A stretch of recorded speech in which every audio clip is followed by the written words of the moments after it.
এখন এই পদ্ম গাছের টিউবটি লাগাবো।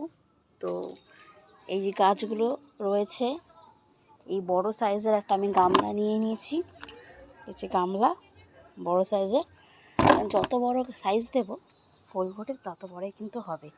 তো কী কী সার নিয়েছি, এটা হচ্ছে হাড়ের গুঁড়ো, এটা হচ্ছে মিক্সার আছে, এটা নিমখোল, একটু ভার্মি, আর এটা কি ওষুধ ঠিক আমি নামটা জানি না।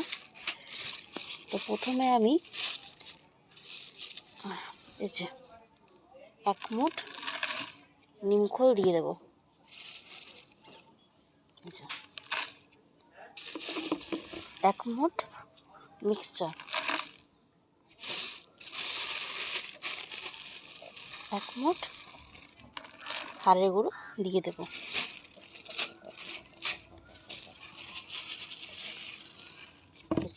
এই কিছুটা দিয়ে দিলাম। গোবর সার নিয়ে নিয়েছি, গোবর সারটা আমি দিয়ে দেব। আরও গোবর সার লাগবে।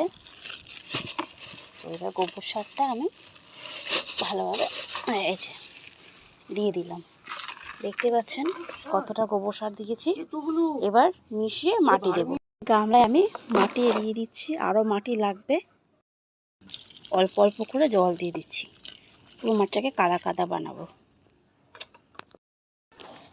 দেখতেই পাচ্ছেন পুরো কাদা কাদা করে দিয়েছি।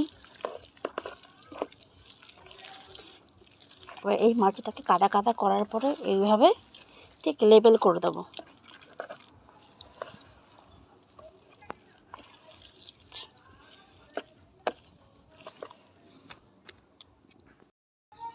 এই যে গাছটা দেখছেন টিউবটা, যেখানে যেখানে এই গাছের মুখগুলো বেরিয়েছে সেগুলো কিন্তু উপরে থাকবে। এই গাছের মুখ কিন্তু মাটিতে মিশে ঢুকে গেলে কিন্তু প্রবলেম। এই পদ্ম গাছের টিউব যখনই বসানো হবে সাইড দিয়ে বসানো হবে। এই যে হাত দিয়ে এরকম করে খুব সাবধানে, এতে না ভেঙে যায় মুখগুলো। এই যে হালকা করে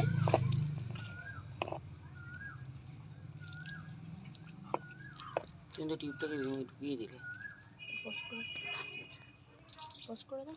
এই যে এইভাবে করে দিয়েছি যাতে না ওঠে। এই যে মুখগুলো বাইরে, এই যে 3টে মুখ বাইরে।